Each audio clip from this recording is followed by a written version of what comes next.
जलसंधारणाचं काम किती महत्त्वाचं आहे हे सततच्या दुष्काळानं आपल्या लक्षात आलंच। यातले वेगवेगळे उपचार करायचे म्हटलं तर लोकसहभाग तितकाच महत्त्वाचा। नामा असेल किंवा पाणी फाउंडेशन यांच्यामुळे अशा कामात श्रमशक्तीचं कौतुक झालं आणि लहान थोर सर्वच हिरिरीनं श्रमदानात सहभागी होऊ लागले। सांगलीच्या कडेगाव परिसरातील 250 विद्यार्थी एकत्र आले आणि त्यांनी शिरस गावात श्रमदान केलं। पाहूया। कडेगाव तालुक्यातील डोंगर कुशीत लपलेलं हे शिरस गाव। गावानजीकच्या डोंगरावर जलसंधारणाचे उपचार केले गेले, मात्र साचलेला गाळ उपसणं गरजेचं होतं। गावातील तरुणांनी पुढाकार घेत 2 दिवस शिरस गावासाठी हा उपक्रम राबवला।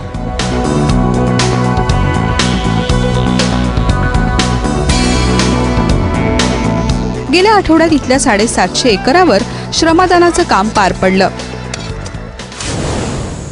डोंगर परिसरामध्ये पाणी साठत नाही। आमच्या गावाला 3 तलाव आहेत, त्या 3 तलाव पूर्णपणे गाळाने भरलेले आहेत व सीसीटीचे कामे झालेले आहेत, बंधारे आहेत पण ते गाळाने भरलेले आहेत। ते ह्या 2 दिवस शिरसगावसाठी या उपक्रमातून आम्ही त्या बंधाऱ्यातील गाळ काढला व पाण्याची पातळी वाढण्यासाठी प्रयत्न केला। निश्चितच या कामाचा फरक पाऊस पडल्यानंतर आमच्या गावाला याचा खूप उपयोग होईल।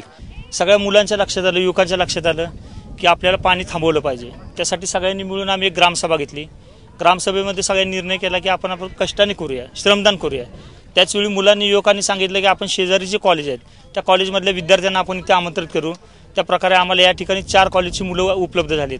2 दिवसामध्ये मुलांनी जे लूज बोल्डर आहेत ते जवळजवळ 350 लूज बोल्डर दुरुस्ती केलेले आहेत। इथून पुढे दर 3 महिन्याला आम्ही इथे येणार। या कामी तालुक्यातल्या 4 ते 5 कॉलेजच्या जवळपास 250 विद्यार्थ्यांनी सहभाग घेतला होता। या युवा शक्तीचा उत्साह वाखाणण्याजोगा होता। प्रत्येकाने श्रम जर केलं तर निश्चितपणे या ठिकाणी लाखो लिटर पाणी या ठिकाणी आपण जे वाहून जाणारं पाणी आहे ते याच ठिकाणी आपण साठवू शकतो। फक्त शासनानेच कामं करावीत आणि आपण ते बघत बसावं ही भूमिका निश्चितपणे चुकीची आहे। राष्ट्रीय सेवा योजनेतून आम्ही हा उपक्रम सुरू केला होता। त्या ह्या शिरसगावच्या ग्रामस्थांनी एवढा उत्स्फूर्त प्रतिसाद दिला की आज तुम्ही हे चित्र पाहताय की हे चित्र इथून पुढे प्रत्येक वर्षी हे राहणार आहे आणि याचा फायदा इतर शेतकऱ्यांना त्यांच्या शेतीसाठी 12माही पिकांसाठी होणार आहे। कॉलेजचे 250 विद्यार्थी-विद्यार्थिनी 2 दिवस उन्हात इथे राबत होते।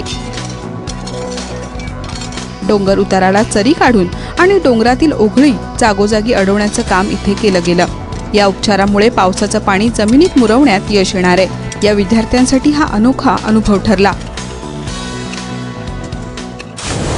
सकाळी आलो इथं, कामाला सुरुवात झाली। सगळ्यांच्या बरोबर काम करताना मजा आली आणि कामाचा कंटाळा पण नाही जाणवला। पाण्याचं महत्त्व तर आपल्या सगळ्यांना माहिती आहे। आता शिरसगावचं इतक्या वर्षाचा दुष्काळ जर आमच्या थोड्याशा कामाने जर दूर होणार असला तर आम्हाला हे काम करायला नक्कीच आनंद वाटेल। आपल्याला आता उन्हाची तीव्रता जाणवू लागली, त्यामुळे पाणी वाचवा आणि पाणी जिरवा ही मोहीम पूर्ण महाराष्ट्रात नाही तर देशभर राबवली, नाही तर जगात राबवली पाहिजे आणि या कामाचं श्रेय आपल्याला पुढच्या पिढीला तसेच आपल्या पुढील 10 पिढीला भेटणार, यात काही शंका नाही। सगळ्या मुलांनी 2 कॉलेज आली आणि गावकऱ्यांनी प्रोत्साहन देऊन ह्या कामास मदत केली आणि काम अपेक्षापेक्षा जास्ती झाले।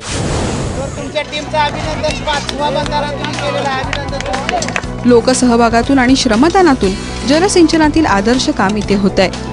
शिरस गावातल्या 3 तलावातील गाळ निघाला तर पाणीसाठा आपोआप वाढणार आहे। या सर्व ओघळीतून पाणी तलावात साठवलं जाईल, त्यामुळे शिरसगाव शिवारात पाण्याचा तुटवडा भासणार नाही असा विश्वास लोकांना वाटतोय। ब्युरो रिपोर्ट, ABP माझा।